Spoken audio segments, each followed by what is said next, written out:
am super, super, super excited that you are here with me and that you're going to be part of our next discussion. Some people scatter their energy. Some people scatter and spread their unhappiness, their sense of helplessness. And then there are people like my guest, Crystal Partney. And Crystal scatters hope. So please join me as I welcome Crystal Partney into the studio. Crystal, please join me. Dun, dun, dun, dun, the magic of tech. Ta-da! There you are. Hi. Hi, I can hear you. Yay. Check one. You can hear me. You can see me. All is good. I can hear you and I can see you, Crystal. How are you this morning? I am doing well. How about yourself, Jackie? I am doing well. I am very, very excited for today. Me too. When we met, it was because people said, oh, you two are doing the same thing. And I thought, really? Oh my God, I'm not alone anymore. Yeah, the idea that we're not alone when we're on a mission made a big difference for me, Crystal. So I just want to say thank you for doing what you do.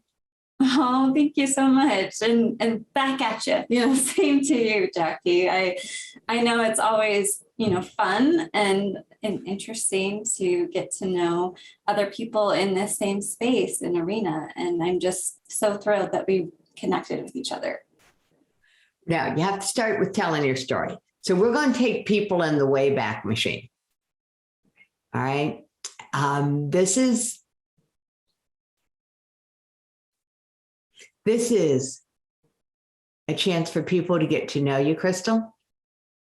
And I've gotten to know you as you've become part of the talks that save lives. When did you decide that you were actually going to do something in this arena around suicide? Well, as you mentioned, Jackie, it starts 2 years ago. It's the day before my birthday, actually, in 2019.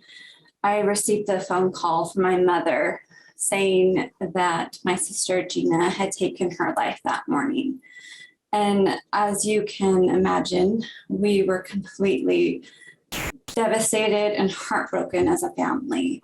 Suicide had never rocked our family and had never been part of our family before. And we knew that our sister was going through a really challenging time, but we honestly believed that she was turning a corner for the better and things were finally looking up for her. So that phone call was even more devastating because to me and the rest of my family, we were completely blindsided that we just didn't see this coming and just completely heartbroken. And to be honest, Jackie, I didn't want to process my pain. I was literally about a month away from graduating college, and I had to decide, okay, what am I going to do next? And I decided to shift a little bit and say, okay, I have worked so hard to get my degree, and I would be doing myself and not honoring my sister's memory if I didn't at least graduate. And at that point, as you can imagine, grades didn't matter. I was like, I don't care, I just need to graduate. But, I graduated, thankfully. And then became the hard part, the hard part of beginning to process my sister's passing. And for about the next year, I told myself, okay, Crystal, you're very fortunate. You don't have to go out and find a job right away in the field that you just graduated, but you can take this time to heal. And so I did. I started taking the time to heal. And every single month looked different. Every single day looked different. And this was new territory, not just for me, but for my entire family. And before I continue on, I'll share with you just briefly the day that I had to tell my daughter, who was 3 at the time, that her Aunt Gina had passed away. And it was a very tender moment for me as a mom. And I was in the bathroom, and my little girl had noticed that I was crying. And I didn't want to tell her, honestly. How do you tell a 3-year-old that your loved one is no longer here, let alone that they took their life? And so she came into the bathroom and she goes, "Mommy, why have you been crying?" And I said, okay. I said to myself, like, okay, I have to tell her. I have to tell her now. And so I just said, honey, you know, I've been really sad because Aunt Gina has died. Aunt Gina has passed away. And she looked at me as any 3-year-old would and says, "Why?" And to be honest, Jackie, that kind of threw me through a loop. I was like, oh, okay, of course you're going to want to know why. And the words that came to my mouth were, she was just really sad. And she, you know, Ava sat there and was like, okay. And then she started to smile.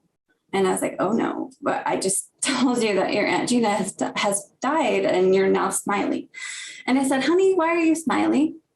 And she goes, well, Mommy, does that mean that she is with Grandpa Lenny? That's my dad.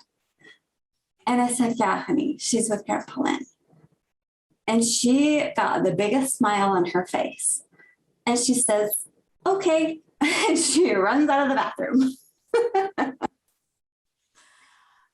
But for me in that moment, it very quickly reminded me that it was a loving embrace when my sister left this world. And even though we were completely devastated and heartbroken as a family, that we were going to be okay, that we were going to take it day by day and moment to moment. And that's what I realized in that moment with my daughter, that yes, we were completely sad, but it was so beautiful to see her reaction and to have her, you know, not have a filter on how she was feeling and beginning to understand what was happening. That's really amazing. Mm-hmm. Thank you so much, Crystal. What's amazing about that story for me is the contrast between how quickly a child can process shift compared to an adult. And we put so many layers of meaning on things that don't exist, obviously, because they weren't true for your daughter. Right. Yeah. It's really, really amazing. So I hear this a lot. And the saddest words I've ever heard are the ones you just said, which is, we didn't see it coming. And so we know that we're hardwired to believe our family's fine. And I don't mean fine, the acronym frenzied, insecure, neurotic, and emotional. I mean, you believe that our family's really okay. Right. And so we miss all the signs. And it was true for me with my daughter. You just so eloquently shared the problem with the world. There are two sides to it. There's where I've focused, not me, but the Teen Suicide Prevention Society is focused, which is on trying to be proactive before somebody's at risk, before somebody's struggling with suicidal thinking. And there's the focus that you have taken, which, God bless you, I think you have taken the harder, higher road than what I'm doing. So what happened? What turned around for you that you're on the mission you're on now? Tell us a little bit about that journey. Yeah. Well, thank you. It's such a beautiful question. So thank you for asking it. To be honest, Jackie, I kept putting it off. I kept getting this prompt, this download in the back of my mind that said, Crystal, and like I said earlier, I took a year off to heal. And throughout that whole year, I kept getting this download of, I want you to help other families that are going through a similar tragedy as the one that you guys are experiencing right now. And I kept putting it off. I was like, no, I can't. It's too hard. It's too complex. It's too painful. But it wouldn't go away. That's the thing about downloads. They don't go away. They don't go away until you start. And I honestly believe that was my sister saying, I want you to be hope. I want you to be the face of what courage and bravery looks like, especially to those families that have lost a loved one to suicide. They need hope more than ever before. And they need to know that even though they feel like they've been left behind, that there is always hope and that you can be the face of what it looks like to, live in the day-to-day and the month-to-month and the milestones and the painful memories and also the good ones too. What was it like for you in the mornings, waking up, grieving, and yet feeling pushed by something to do something? Oh my goodness, it was hard. I'm not gonna lie, it was hard. Like I said, I wanted to just no, I don't think that sounds too challenging. Like, how am I supposed to help families? Like, I can't even there's so many times where I feel like I can't even help myself. But what was so fascinating, and again, watching my 3-year-old process everything, and I still had to show up as mom. I mean, whether I liked it or not, she still needed breakfast. I still had to get her dressed, and I still had to show up. And thankfully, I had an extremely supportive husband who would help me with that and would just tell me, if you need to take a day off, if you need to sit in bed, I'm all for it.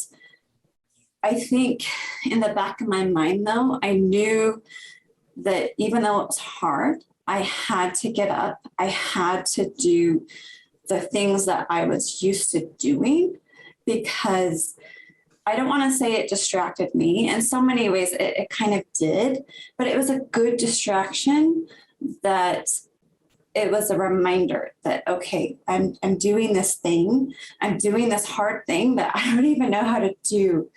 But it's fascinating, just like we're talking right now, Jackie, that, whatever your spiritual practice is, I feel like all of these connecting pieces were coming together in such a beautiful way that I was meeting people like you.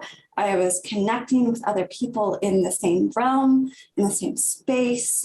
And one thing that I do want to say is, from another friend, she was saying, Crystal, what's so beautiful about it all is your sister is orchestrating the whole thing. And that just brings me to tears. And it's such a beautiful reminder that your loved one is here. Okay, they're experiencing life with you. They are just not in the form that you want them to be in. Oh, I get that. Yeah. That's one of the things about grief. And we can get into what makes grieving someone who's taken their own life different than grieving someone who has died from what we will call natural causes, or And then there's the grief of losing someone, suddenly to an automobile accident or not so natural causes, war. Right. So grief has different flavors. I think all emotions come in, a variety of flavors. But what you just said reminded me of how I got through my mom's passing. And one day I realized my mom didn't go somewhere. My mom went everywhere. It's a teenager's worst nightmare. There's no place I could go that my mom isn't now. Right. And one of the things that made it possible for me to process emotion was to be able to see the silly sides. And there are moments that are silly. So it's whatever gets us through. The nudge to do something to help other people, to help yourself, your family, but other people's families dealing with this same level of grief, Crystal. What was the first idea you had and how did that go?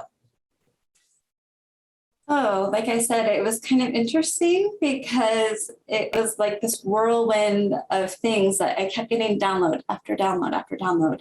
And the very first thing that kind of I just spotted an elephant. Okay, for those who don't know me, an elephant in the room is something that's confusing or hidden.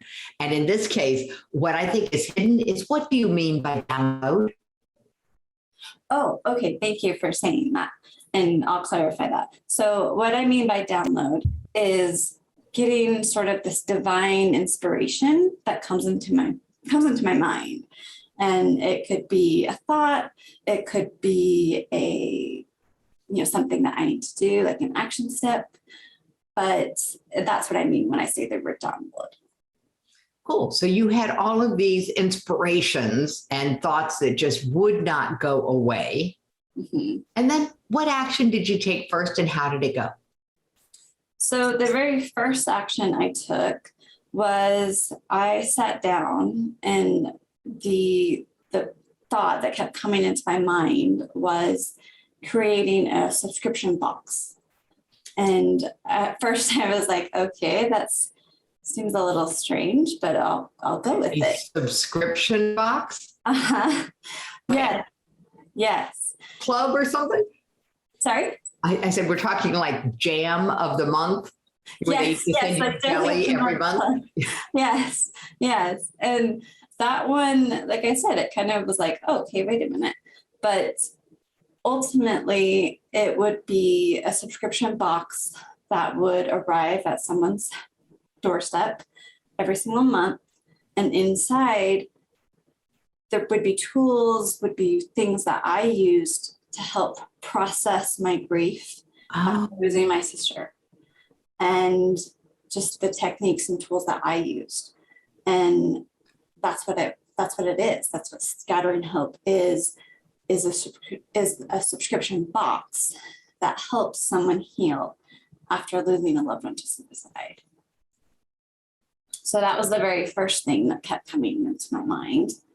So that's something that someone could, okay, so let me get this straight. It's, wow, it's almost the gift of grieving showing up, giving people who are grieving permission. What a great idea. Because one of the biggest challenges when you lose a loved one to suicide is who do you tell? How do you talk about it? What do you, it's like, I can't talk. Yeah, it was a challenge for me with my daughter's suicide attempts. I couldn't fathom what it would be like to lose my loved one to suicide and then have to explain over and over again that they're no longer here. So this idea that there would be something that would come to me in the mail and I would open it up, what would I find inside a box? There are different things inside of it. There is, for example, month 1 is beginning to heal, is you're starting to heal. And inside there are, just some examples. There are 2 different colored journals. And my reasoning behind this is because there is a black colored journal and then there is like a teal colored journal. And the black colored journal is where you go and you write down all of your negative thoughts, anything that you feel like is really heavy and you just don't know how to process it, goes into the black colored journal.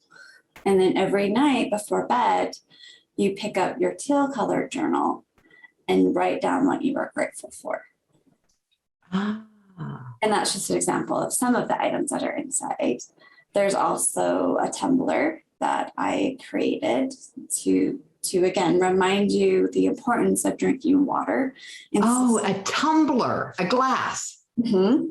Okay, thank you. I was like, a tumbler. I'm thinking rock tumbler. Yeah. A little too big for a little big to put in. Yeah, these things are huge. So yeah. Awesome. It's like I said, to me, it sounds like a gift. It's a chance to say, oh, I really am dealing with this. Mm-hmm. So it can prevent people from actually getting stuck. Yes. Which is a wonderful, wonderful gift. So the rest of the story, it's been only 2 years. And our journeys parallel each other in that we got this universal shove out of our comfort zones in 2019. And I just want to inspire, encourage, hug anybody else who has been shoved outside of your comfort zone by life, which is sort of the global experience this past year.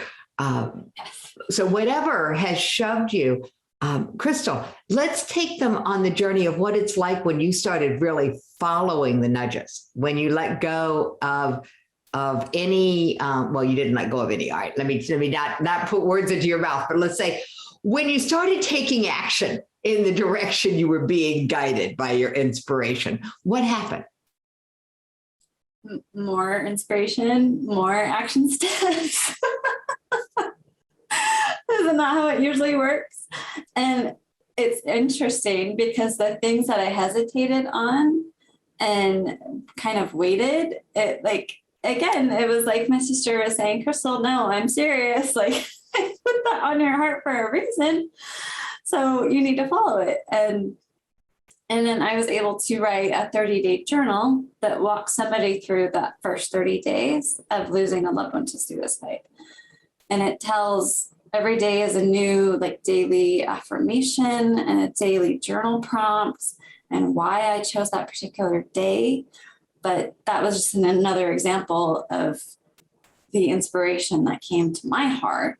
And it was this beautiful partnership between me and my sister.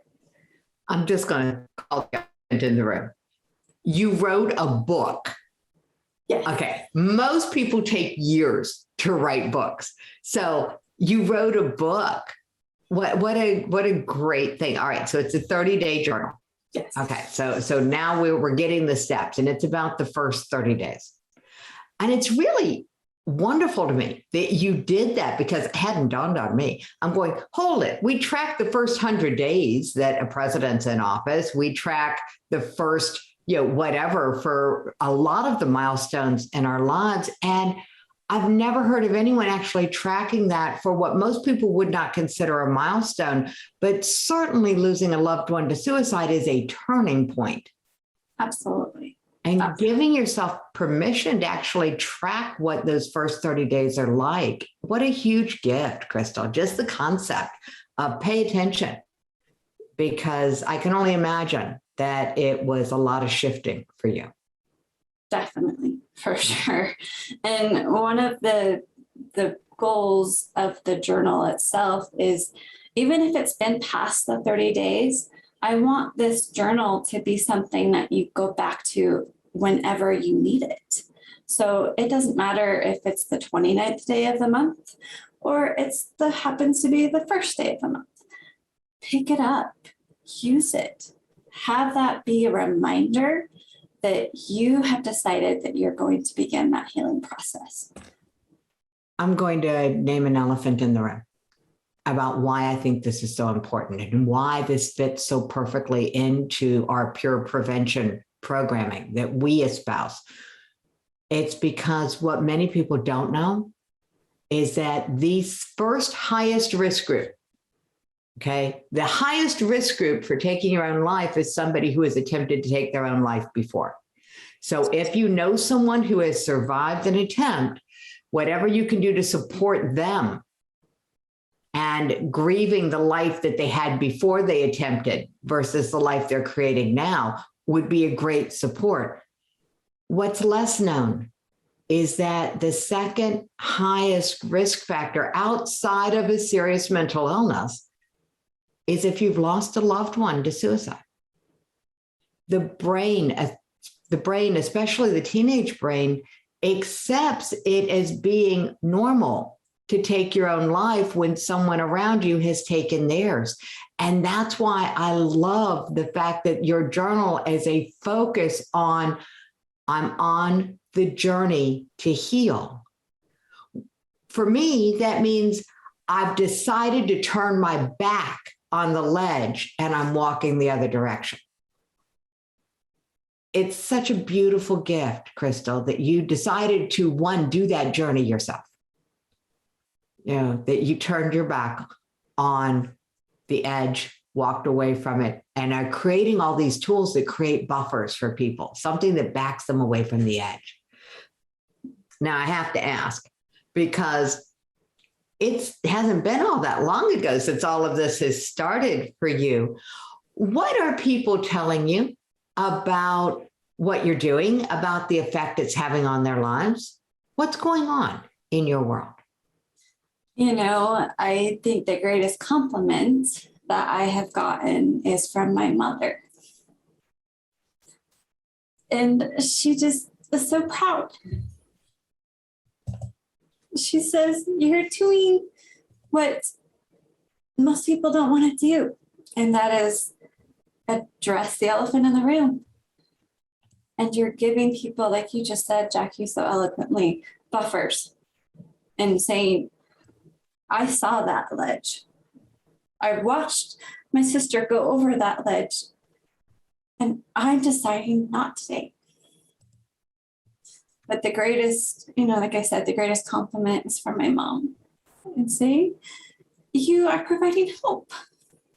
You're providing hope to those families that so desperately need it, that so that it doesn't become a generational thing, that it doesn't become this solution to our problems, to handling our lives, and just become an option is what I'm trying to get at. The fact that suicide is always an option. It's the one thing that, unless you're paralyzed from the neck down, and even then, we've discovered that people find ways. So we know that it's an option on the table. The fact that you've given people other options is why I am so excited about what you are doing in the world. This idea that the simplest way, okay, so here's the world according to Jackie. I believe the reason that people take their own lives is the reason we do anything. Whatever that action is, we believe it's the best idea at the time.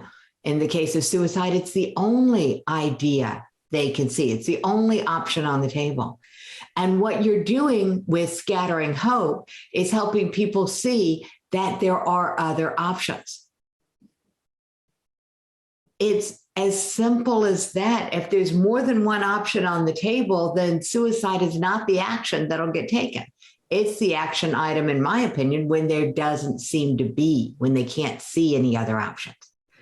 So you're creating these tools for awareness that there are other options, that there are reasons to stay. And you know, that's my favorite thing in the world. So cool. All right. What's the vision for Scattering Hope? What do you want it to become? The vision that I see is that we're having this become a global impact, that I'm not only serving people here in the US, but I'm also serving them on a global scale. You know, I recently got to know a lady that is from Chicago, but she lives in New Zealand. And she said, when I was talking with her, she says, Crystal, they don't have very many tools like you have created. The suicide rates are absolutely so high here in New Zealand. And when I thought of the vision that I want to hold space for, it is global. It was never meant to stay small. I never wanted this to stay small because I knew that it was meant for more. I knew that it was meant to share with the world and not stay just in my own little bubble. Well, I am really grateful that we could be part of that vision, helping to get this message out into the world, because scattering hope, like I said, is completely in alignment with how do we prevent suicide from becoming what I call contagious. And I get called out for my language all the time from people who are psychologists and psychiatrists and deeply entrenched in the medical mindset and understanding of how these things work on a higher scale than I do. All that said, from my perspective, suicide is contagious. And we see it happening in the schools. Yes. Where one student takes their own life and then there's another and another and another, and it becomes an epidemic. And stopping this epidemic might be as simple as people being aware that you exist, aware that scattering hope exists. I mean, I know you set it up as a nonprofit and I know what that journey is like. So my hat is off to you because that takes a lot of work. When it comes to you and your journey and your daughter, what's your worst day like, Crystal? My worst day, well, let's see, because there are days. I'm not gonna lie, there are days. The worst day is just feeling like it was for nothing, even though I know deep in my soul that everything that I'm doing has a purpose, a higher purpose, in fact.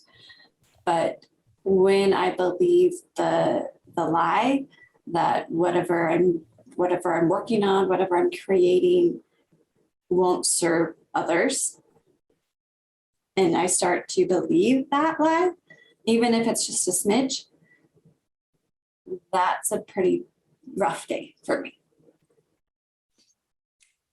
When you believe your thoughts, I think it was Byron Katie who said that she noticed that when she believed what she was thinking, she had a really down day and she was struggling. And when she didn't believe what she was thinking, she didn't have a down day and wasn't struggling.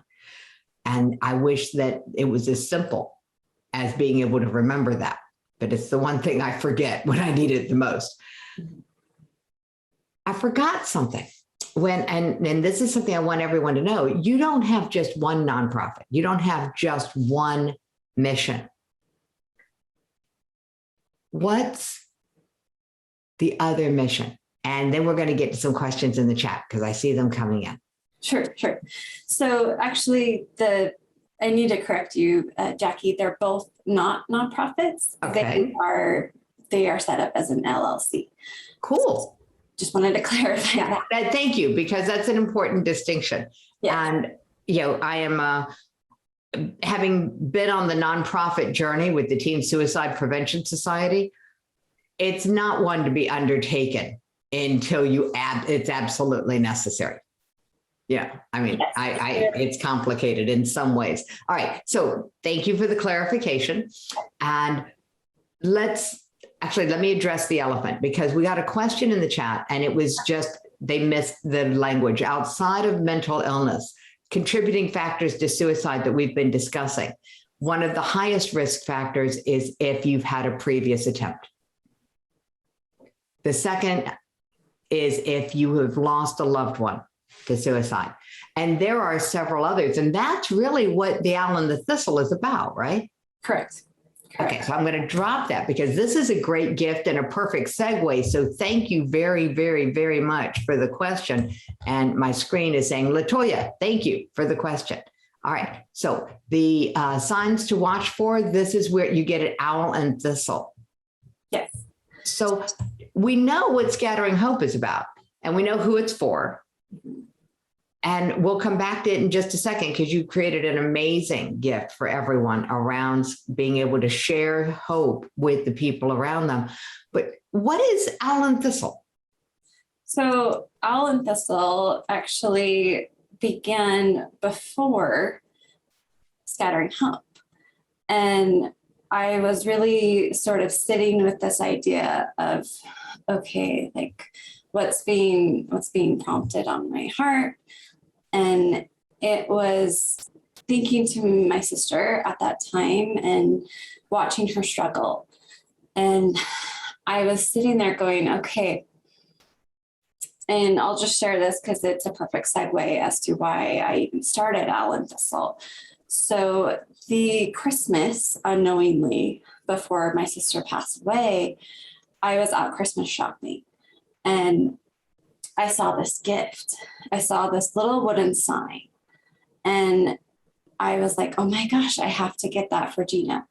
And I did. And so the sign says, find your happy. And when I went downstairs in my parents' home, where my sister was living at the time, and I said, hey, Jean, I got you a Christmas gift. And she was like, what? She's like, you didn't have to give me a Christmas gift. And I was like, no, seriously, I got you a Christmas gift. Like, I know we don't do gifts in our family because there's so many of us. I'm the youngest of 8. So, do the math. That's a lot of gifts. So, but I said, I saw this and I just immediately thought of you. And I just took a moment, and before I gave it to her, I just said, Jean, I just want you to know that I see you. I see the struggles that you're going through. And I don't know what it's like to be, newly divorced and have your kids live, 4 hours away. I don't know what that's like. But I just wanted to let you know that I see you. And I saw this and I immediately thought of you. And so I gave it to her, and she started to cry. And I think it was because in that moment that someone actually saw her, let alone a family member, but I actually saw her. And that's why she was getting so emotional. And she just said, thank you. And remembering that experience that I had with my sister before she passed, and knowing just how powerful that moment was, I wanted to recreate that with Owl and Thistle. And Owl and Thistle's tagline is, you are loved. I wanted an opportunity for me and for everyone else to let the other people know in their life how much they matter and how much they are loved, ultimately saving their life and just letting the people know, like, hey, I see you. I see you. You're having a shitty day and I still see you. And it's just this beautiful way of allowing you the gift of showing the other people in your life how much they matter and just how much they are loved. What a great gift. Okay, so I have to ask, what's the symbolism of the owl and the thistle? That was interesting because, again, I was struggling with the name. I was like, what do I name this thing? I have this idea. I don't know what to do. And so I went to visit my dad and my sister up at the cemetery. And I just sat there and I was like, guys, I just need your help. I don't know what to do. I don't know what to name this thing. And I just need your help. And it was funny because all the way there, the name Owl and Thistle kept coming. And then I was there having this moment, this quiet moment with them. Obviously, I don't know if they were actually there, but nonetheless.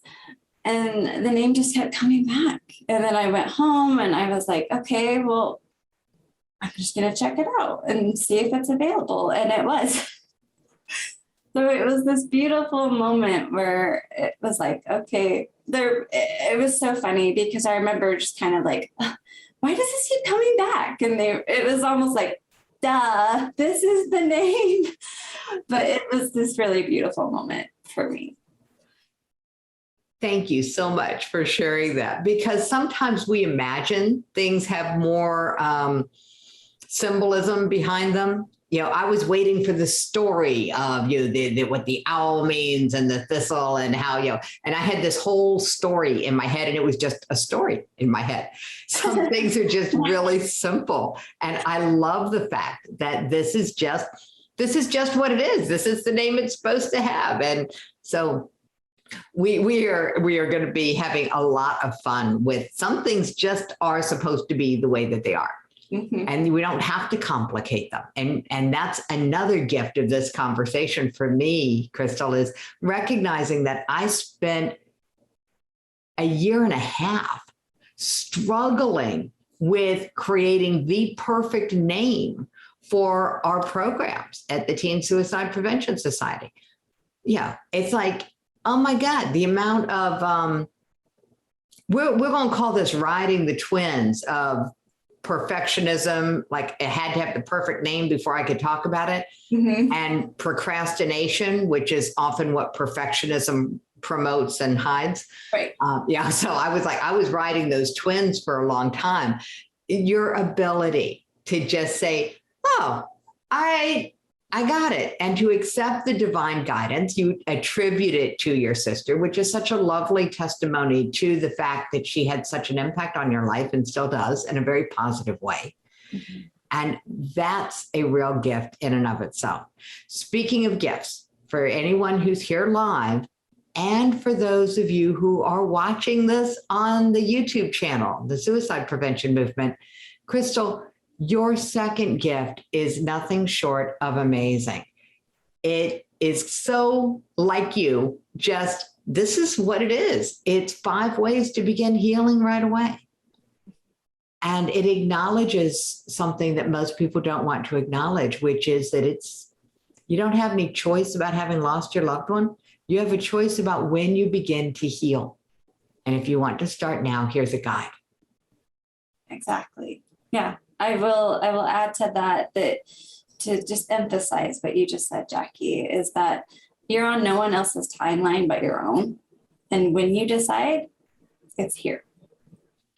So this is a link. If you don't need it now, save it. You may never need it. And here's what I've learned.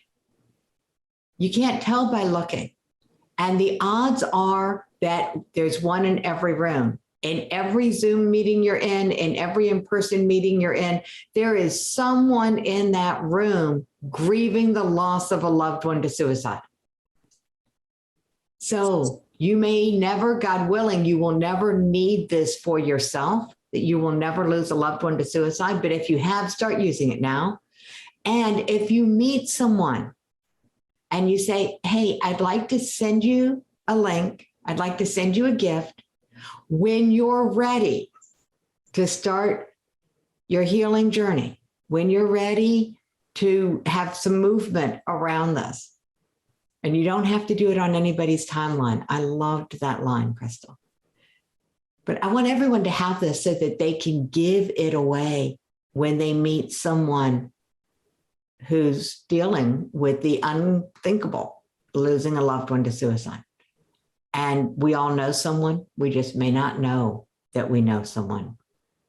Hopefully, Crystal, our conversation today will make it a little easier for people to break the silence and reach out for help and offer hope. So thank you for coming on the show and scattering hope. If there's one thing you absolutely want the world to know today, what is it?